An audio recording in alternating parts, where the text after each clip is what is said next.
half in the bag. Goodbye, everyone. Enjoy your movie.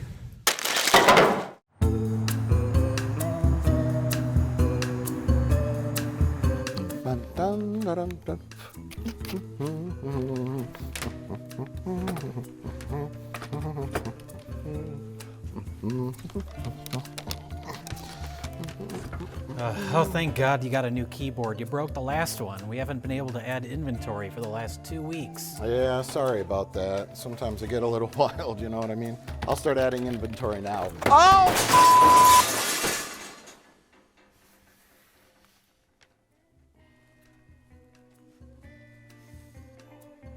Well, I guess I'll go on Amazon and order us a new monitor. Okay. It's a computer monitor. They're not that expensive. Which one do you like? I guess any is good, you know, it's just for work, right?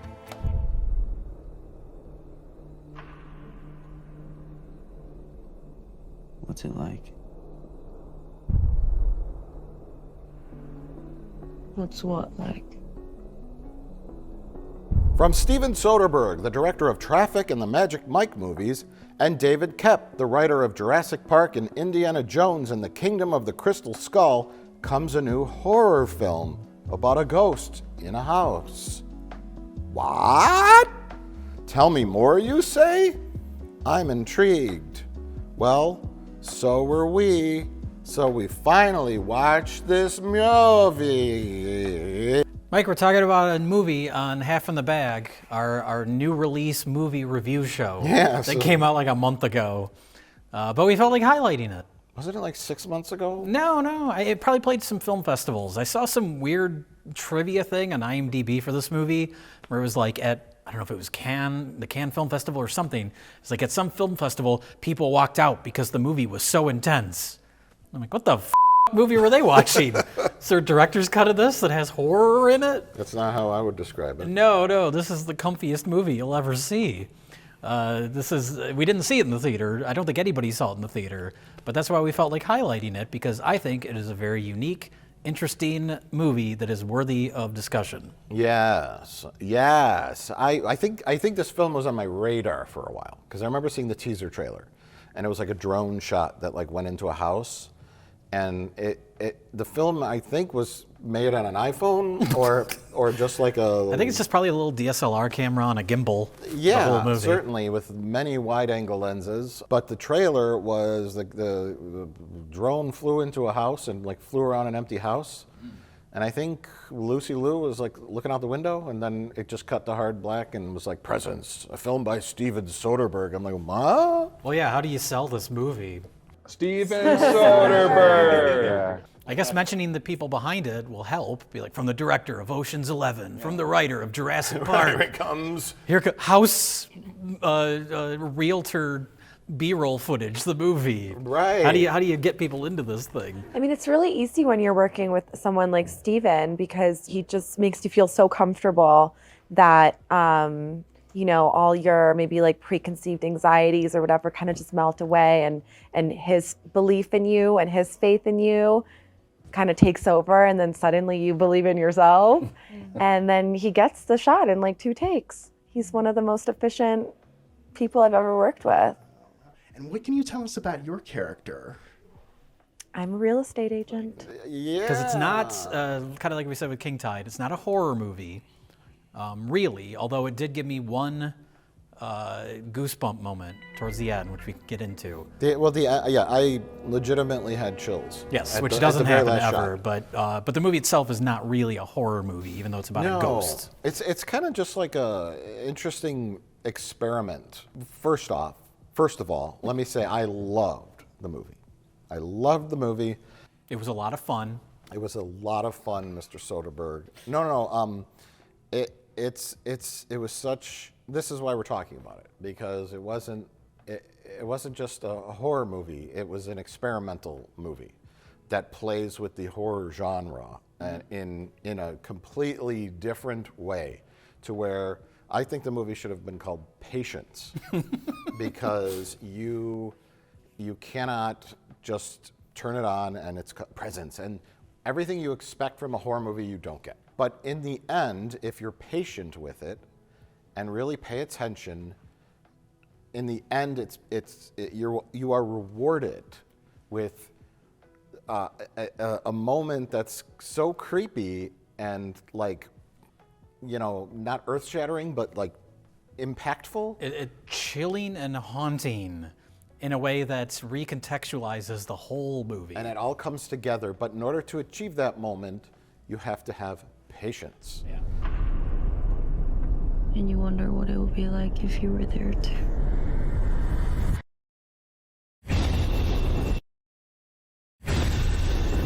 Therein lies the problem here, is because this movie is made in 2024, 25, and you know how most people are in this day and age. I commend Mr. Steven Soderbergh for even attempting this. He's like, what, the budget was $3 million, which seems Where'd like the money go? Oh, I know.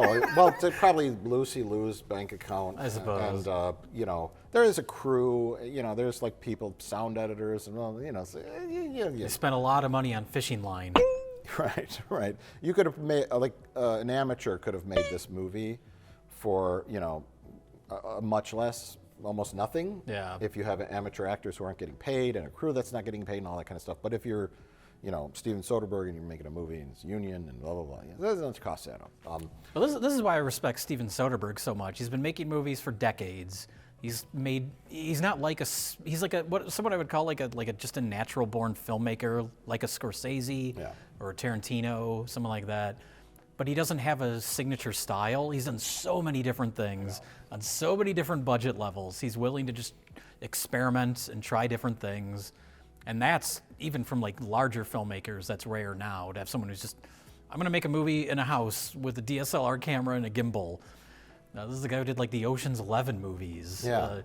That have an entirely different look and style and feel to them. Well, that's what was sort of not off-putting, but it was interesting because this reminded me so much of those like early 2000s movies when digital video was first starting to catch on and filmmakers were using it to make these little movies that are just like experiments. Here's our, I don't want to say gimmicky idea, but a very like specific idea. And it's like, we're going to shoot it on the crappy, it's going to look like garbage, but this is the movie. And this was like that, except it was shot on nice modern day cameras, but it has that kind of low budget, scrappy, experimental feel to it. Digital video has arrived. For the first time, a film shot in real time. It's time to move forward. Like Time Code. Do you remember that? Yeah, movies like that. It's like 4 camera angles constantly running. Yeah, the Dogma 95 movies, like that type of stuff. Only this one's actually visually pleasant to look at. Yeah. But yeah, like movies like that, where it's like if I saw this movie when I was 20 years old, I would probably find it super inspiring. Yeah.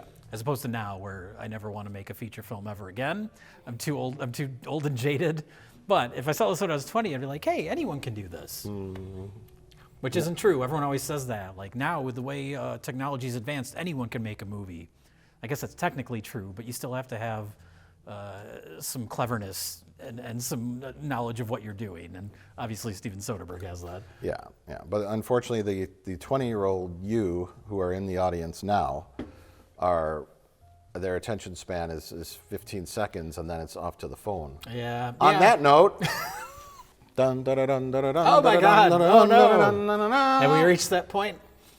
We have, and let me say this with a little asterisk next to it. Asterisk. Asterisk. We always say it wrong, and everyone always corrects us. Asterisk. Asterisk. Asterisk. My note was, we are not being film snobs. We are not being like, you know, little pricks, because I totally get it. If you didn't like this movie, I totally get it. Yeah. It's worth a movie that's worth highlighting on our show, though, because there is a large portion of our audience that is not just fans of movies, but also fans of filmmaking. And this is a great like filmmaker movie. Right. Would I watch this movie again? Probably not. Did I really, really enjoy it and appreciate the attempt, the experiment, the new take on a haunted house movie? Yes. Would I recommend this movie to anyone? No. because 9 out of 10 people are going to go, what? Because you've been conditioned for decades now to know what a horror movie looks, sounds, feels, and smells like. Yeah, Spooky. not even modern horror. We're not even talking like Conjuring movies. Right. Which Sure. I like that little subversion. Did you notice that with the credits? The font they used was like the Poltergeist font. Oh, no, I where it's didn't. like clear text with like the white white stroke around it. Yeah. It's like, oh, they're evoking Poltergeist, and this is like the anti-Poltergeist. Right, yeah. Okay, but I'm going to read some reactions. Okay. Because I like doing that, and it's fun, and this is generally it's like a 47% like splat on the tomato audience meter, which means it's like, I guess that's like a half and half. That's honestly higher than I would have expected. Boo! Slow and not a single jump. The camera angle makes me unwell. Script also lacks any depth. It's a no for me, dog. Man, this movie is awful. The pacing, camera view, it's all just bad. Was in my phone the entire 30 minutes I watched this. So bad. Pretty boring movie, and not a horror movie at all. All the critics giving good words just because it's from a famous director. Steven Soderbergh. That's another thing that people, when they don't like a movie that is either challenging or just doesn't appeal to them, they pull out the, if you like this, you're just trying to sound smart card, which I've never liked. I've never understood that. Bro, this movie is ass. It was slow and unscary. I left about a third of the way in. A lot, that's generally the gist. Bad acting and plot holes. There's barely a plot to have any holes. Exactly. So you say boring, bad acting, bad camera view, plot holes. I think plot holes just means like they didn't like the story. Yeah. I watched Heart Eyes recently. Oh, I haven't watched that. And it was good. It was funny. There was witty dialogue. It was a horror comedy, basically. It's essentially a Scream movie. Mm-hmm. And there are some kill scenes and some blood, and it was like a whodunit with the Hard Eyes mask, and it kills people on Valentine's Day, and then it turns out to be two different people. Spoilers, like a Scream movie where they were swapping the masks back and forth. It was like basically the same thing. And I will probably forget about that movie in like a couple weeks. And go, did I see that? But this, I won't forget. I mean, just the last shot alone, that solidifies the whole thing. Yeah, and just the idea of making a ghost movie, horror movie that doesn't fall into the usual, like, well, you have to have spooky lighting, you have to look like your house is decaying and rotting, and dark lighting and shafts of light coming through broken windows and smoke, and then at night you have jump scares and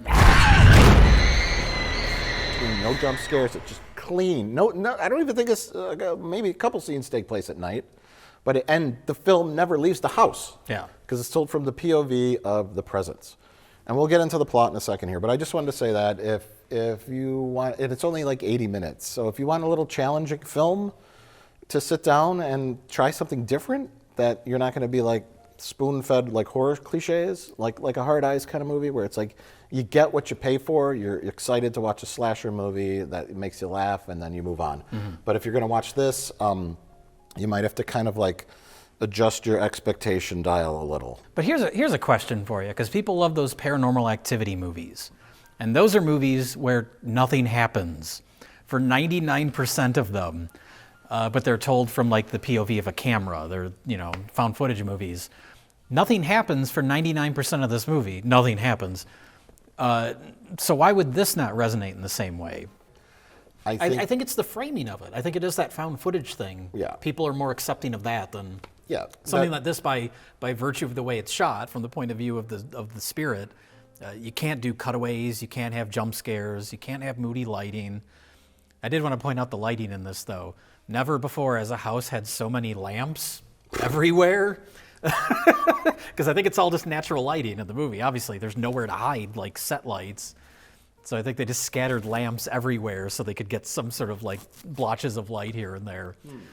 So not something you really think about or a normal person would think about, but I was, because like a house, you might have like 1 or 2 lamps in a room. Yeah. But there's like a lamp on a desk, there's a lamp on a shelf, there's a lamp on the fireplace. They're just scattered everywhere. I think, to answer your question, I think definitely it's a frame of mind kind of answer. The Paranormal Activity movies came about in the generation of, security cameras, phones, that sort of Stage thing. of that becoming more familiar. Yeah, becoming more familiar, commonplace. And so, yeah, that idea of someone setting up a camera overnight and something happening that's creepy. I mean, I don't even know if there are jump scares in those movies, but it's just sort of like, yeah, that idea of voyeurism, you're seeing something happening, you have no control over it. And I think with this, it's a little bit of that. There's definitely a voyeurism aspect. I mean, the presence does literally hide in the closet and look through the shafts in the closet. Right, but the context is what I think broke a lot of people's brains, because there's also a story. There's characters talking, and we get information, and so people are trying to it's like right in the middle of hidden security camera, found footage, and a narrative. And so that's just like, it's people can't quite get into them either mindset. I don't know, would this movie have been successful if it was like, oh, after this family moved into the house, 6 months later, their security camera hard drive was downloaded. This is what we found. Yeah. And you have the exact same scenes where they're talking in rooms and saying the same dialogue, but it's just a lockdown shot and not floating. And then, the person peeking from the closet, your brain's like, oh, I've seen a horror movie. Someone's in the closet watching. They're going to jump on and attack them.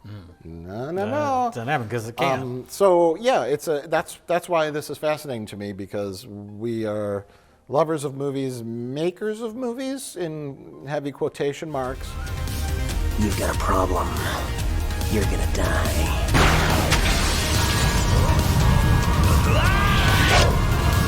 I did not think this through. And we understand those kind of like those little nuances that kind of like, at least I am fascinated with the audience reaction and how people are either like the person said, you only like this because a famous director made it.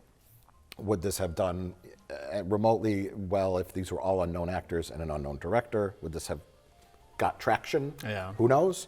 But I'm always fascinated by like crowd reactions and what people will take away from something and how their brains will react to like some kind of new style. It's just different. Listen, Ty, I just want you to know that in the end, you're so crazy. All I'm saying is that it's okay. It's okay to go too far for the people that you want. Just do what you think you have to do. Doesn't matter how big the mistake is if you make it for the right reason.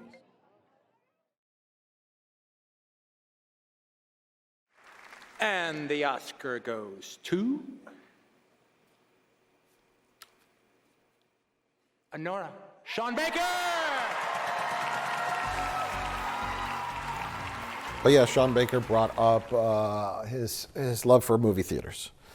And as the world out there knows, we do not have the equal love for movie theaters. I can understand why a professional filmmaker would champion movie theaters, more so than a couple of slobs in a warehouse in Milwaukee that just want to sit on their couch and watch movies like Presents in the comfort of their own home. I can't imagine seeing this movie in the theater. You want to see my room? That's my seat. I saw it. How can you tell us that my seat? You're so fucking weird. Girl tries to get you to drink and see her room and you say, I Do your saw own it. house. No, I'm not being an asshole because you're being an asshole. I am not. I'm a patron here. And this will be the last time that I come to Maybe this isn't something you can hear. That's the thing. That's kind of why we're mentioning this. I do like going to the movie theater still. And I do have many great memories of going to the movie theaters. And the crowded theater, watching something, that's crowd appropriate and kind of like a fun movie, and just the smell of the movie theater, and going finding your seat. And it is a magical experience. It can be. It can be. If I went to see Presents in the theater and people were whipping out their phones after 20 minutes, I would be so annoyed. I saw a Ghost Story. This is similar to Presents. I'm bringing this up. A Ghost Story I loved that movie. Yeah. Very similar you saw to it in the this. theater? I saw it in the theater. Ah. And thankfully, it was an art house theater. And guess who was in the theater? Ghosts. No Nothing but ghosts. Middle-aged to older people, dead fucking silent. That are there to watch that type of movie. Ah, yes, dead silent. And I loved it. I loved that experience, more so than even watching it at home. So it's when Sean Baker says, like, well, oh, you know, we got to go back to the movie theaters. To me, it's a little like kind of saying, we got to go back to, you know, shopping in stores. Mm-hmm. You know, enough with this online Amazon stuff. Go back to shopping in stores. Go back to general stores. You know, and it's like, once progress has moved forward, it's very hard to move it back. And the population dictates what they want. It's the needs of the consumer, not to get clinical and you know, annoying, but it's the needs of the consumer, the needs and wants of the consumer. And when you have, you know, a giant TV and sound system at home and streaming and everything, and you know, we've discussed this ad nauseum, but you know, in the 90s, you had a crappy small TV, standard definition. You go to the movies, you're like, oh my God. You watch the movie on VHS. It's like disgusting old formats, and that was the golden age. Mm-hmm. And now things are different. Somebody throws popcorn, I'm not sure who threw the popcorn, and then bang, he was shot. Terrifying moments inside of a movie theater when a fight breaks out and one of the people involved is armed with a gun. You go to the movies as kind of like a social thing, maybe. Police tell us they had to break up a fight that involved more than 300 people at one theater. And then a lot of people go to the movies to eat. The last video I did where I snuck food into the movie theater got 100 likes. That was, if you haven't seen that video, I snuck a 3-course meal into the movie theater. And therein lies the problem, is that movie theaters make money from concession sales. And way back when, because I worked in a movie theater when I was young, and it was popcorn. They branched out to nachos. Mm-hmm. That's when it all started to fall down. So they pretzel bites, you know, maybe a Slurpee, and that was about it. They didn't have full pizzas. The pizzas, onion-covered pizzas. The pizzas started to show up when I was like kind of done with the movie theater, where it was like a personal pizza, it was about this big. Okay. But now they have a pizzeria in the theater. Yeah. And I suffer from hypersensitivity, and even just someone crunching popcorn in my ear drives me fucking nuts. Yeah. So it's a complicated landscape now, where they need to have the MPA needs to have a special rating, not just for violence and swearing and all that. It needs to have an attention span rating. TA, theater appropriate level of 0 to 10.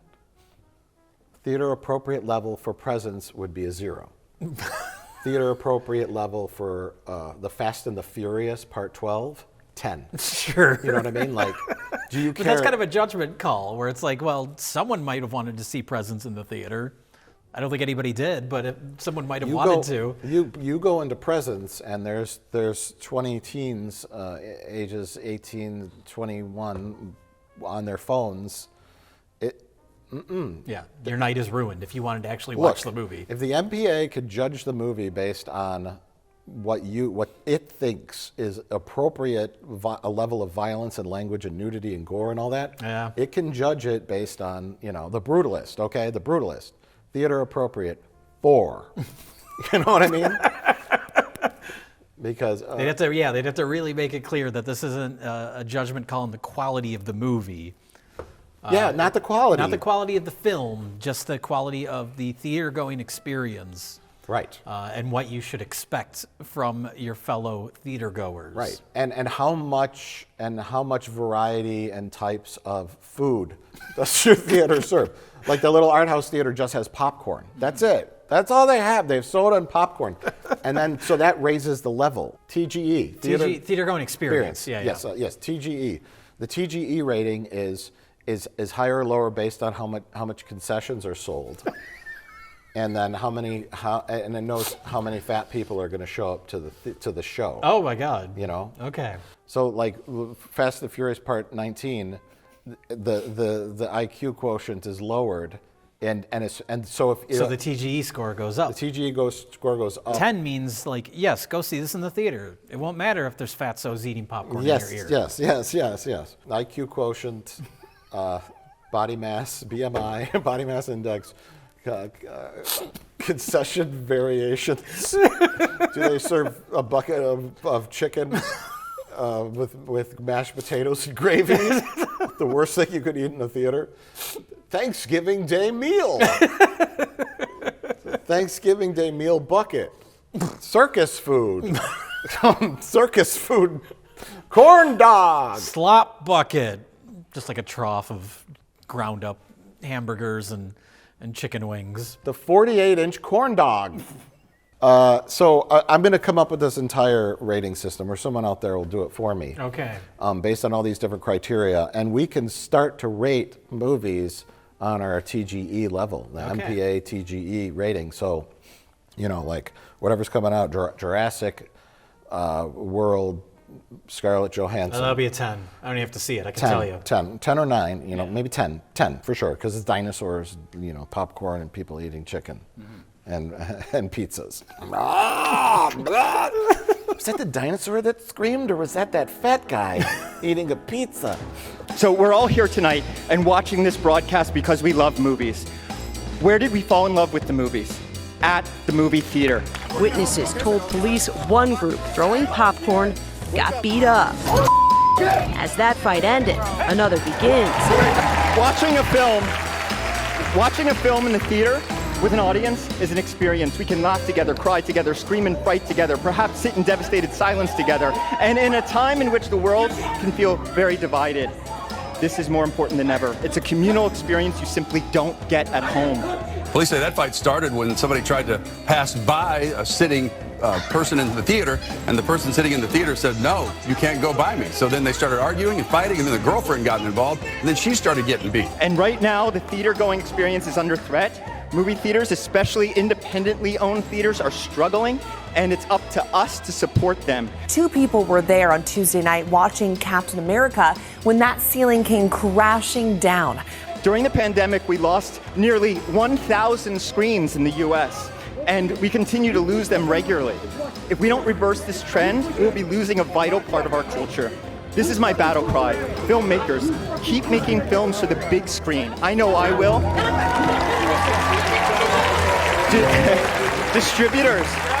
Distributors, please focus first and foremost on the theatrical releases of your films. Neon did that for me, and I thank you from the bottom of my heart.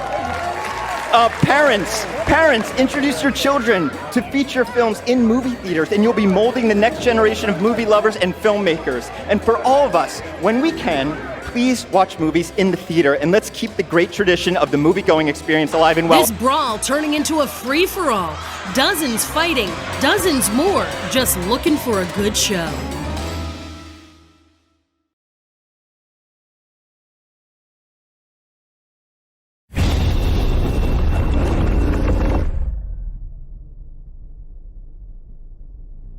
Well, now we've talked about everything but presents. Let's talk about presents.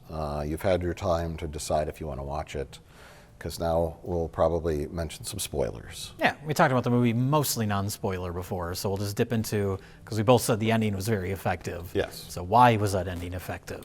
Yeah, so the premise is there's an empty house, and there's a ghost, and aimlessly wandering. Yes. Room to room. The new family moves in. It was very much like an episode of A Haunting, one of my favorite shows. After weeks of unpacking, the house is finally starting to feel like a home. I was missing that gravelly voice narrator. The family moved in. On the first night, something happened. You know, as describing the events. It very much felt like the footage, the recreation footage of one of those paranormal shows, because that's how they all start. The new family moves in. That's every haunted house movie. Sure, because that's where the story begins. Sure. And we get a sense of our characters, and I know a lot of the complaints were there's no plot, but Lucy Liu and Chris Sullivan, who was on This Is Us, we get the sense that Lucy Liu is all about. She doesn't really seem to care too much about the house. She's more interested in the school district. It's impossible to find anything in this district. Yeah, I know. He has to go to North. I am aware. He can swim 4 of it. He'll be top of every heat sheet. And they have 2 kids, a son and a daughter. She's more connected with the son. He's a swimmer. He's ambitious. He's very pragmatic and focused on his swimming and college career. And Lucy Liu is very much the same. The father, it kind of more relates to the daughter. She had a trauma. A couple of her friends died. Multiple friends have died. Yes. And now she's become kind of adrift from the rest of the family as a result of that. Something is here with us. And for whatever reason, you can sense it. There is a plot, and it is more complex than it appears to be, because there's some dynamics, like the son they're all at a new school. The son and the daughter are at a new school, and he wants to rise to the ranks in the school. He's that kind of person. So he befriends 90s skateboard kid villain who gets sort of romantically involved with the daughter. He doesn't quite vet him on his morality. He just knows he's the most popular kid in school, so he doesn't really care. And it's funny too, because it does have a lot of, I don't know if you'd call them cliches, but standard events for a movie like this, where they have the person come to the house to inspect the house and try and talk with the ghosts, the medium, I guess you would say. And they have, stuff flying off the walls in one scene. Oh my God, the ghost is going crazy in the son's bedroom. And then as it goes along, we learn why he's so specifically targeting the son.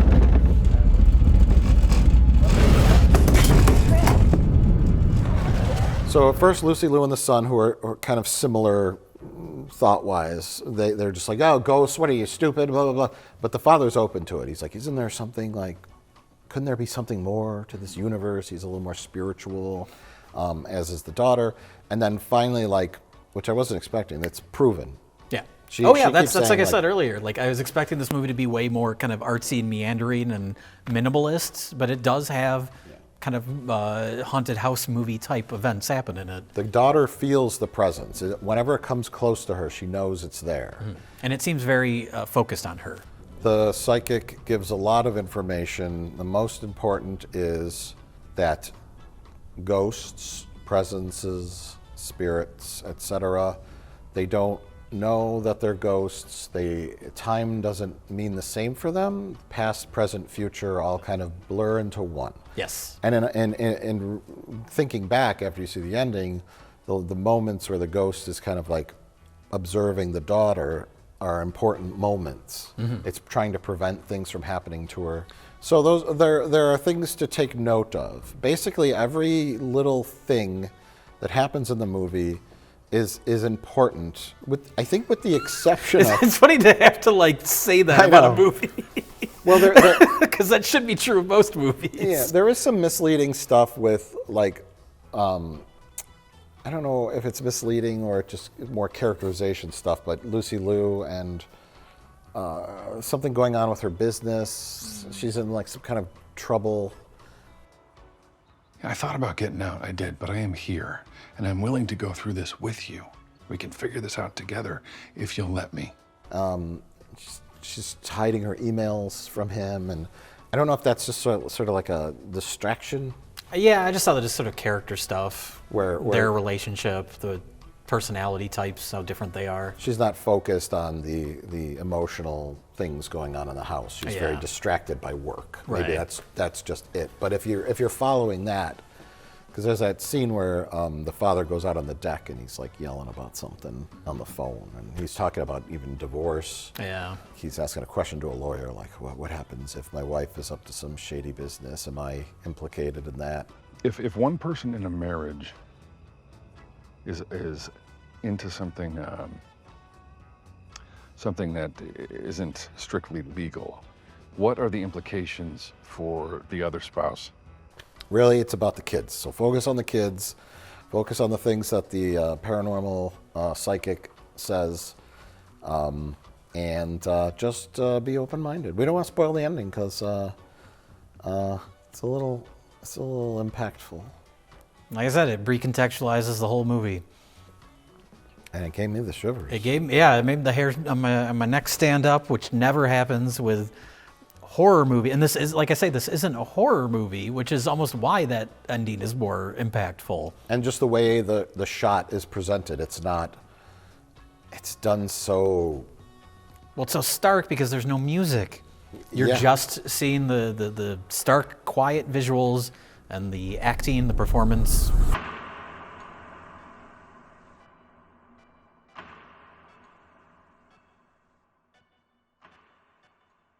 So, Jay, what are next? I don't know. What's the next boring movie we can champion that everyone will hate? That's what our channel's turning into.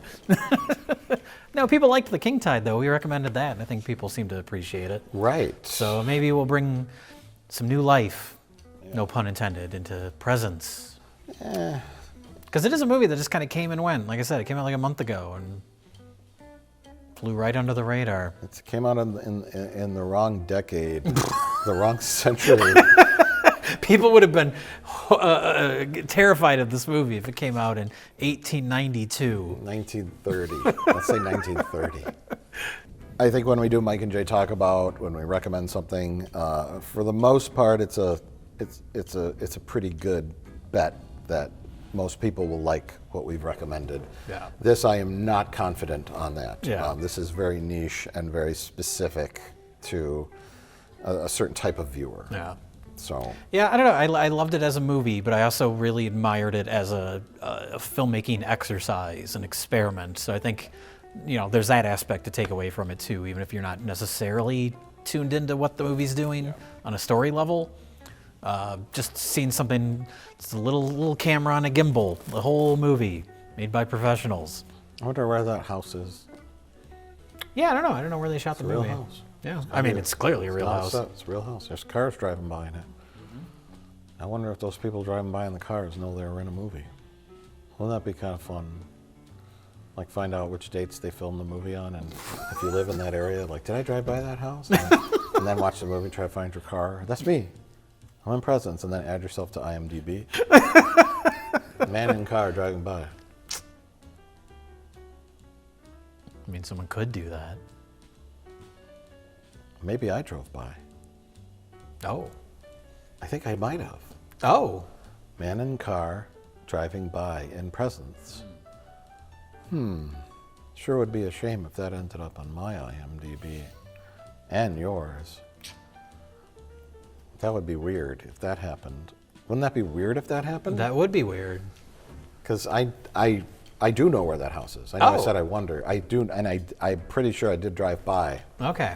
When they were filming it, and I'm pretty sure. Well, if we can find the scene, we'll show it here. I'll show it here to show proof that you are in the film. Yeah, that was me driving by. Yeah. Okay. Yeah. And it's your biggest role since you were in the Thomas the Tank Engine movie. Right. That was one of my first performances. And that was definitely you in that. Yeah. And Never Been Kissed. I was swinging on a swing. Now I was a guy that drove by in the background of Presence through a window. You could see me driving. You're working your way up. In another 75 years, you could be winning an Oscar. I know. I should get a nomination for my performance as guy who drives by. Best man driving car in background. In background of Presence, yeah. If the Oscars really cared about the little people, they should have awards like that, like Best Background Performer.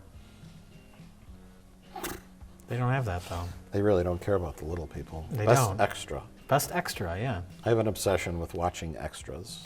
I really do. I sometimes don't even focus on the scene. I just watch extras. Especially like dinner scenes, coffee scenes, restaurants. It's just like...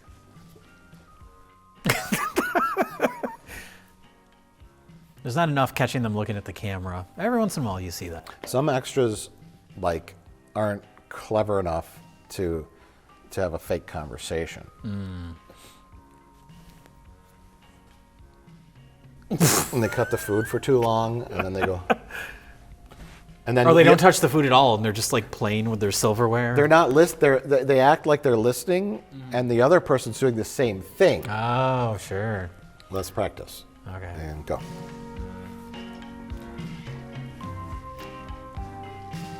Not too many words. I didn't get one word. No. Oh.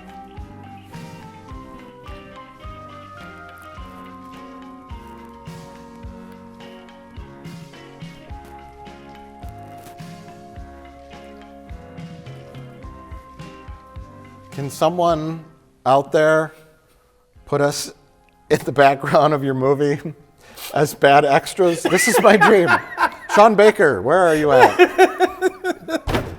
I'll wear a suit. We don't have to wear these costumes. I think that would be distracting. I'll wear a fake beard. I'll put on like glasses to disguise myself. I just want to be a bad extra. Like framed, specifically a bad extra. Specifically a bad extra, Okay. framed right to the left of like the main character in the background, and I'm just gonna go. It's that natural conversation. I would be a good extra. I would know how to like fake a dinner conversation, and I would. So you would be giving a legitimate performance then, a performance as a bad extra. Yes. There's like layers of meta there. Yes. I could totally nail like faking a dinner scene, like just making it supernatural. Just like we're talking, having a conversation. I'll come up with a whole plot in my head about what we're going to talk about, but they don't do that. A lot of them don't do that. They just like kind of like act like they're trying to have and they don't know what to do, and they stick out like sore thumbs to me. So that's my goal in life, is just to do that for one movie. I don't even care what kind of movie it is. I'm just going to do it.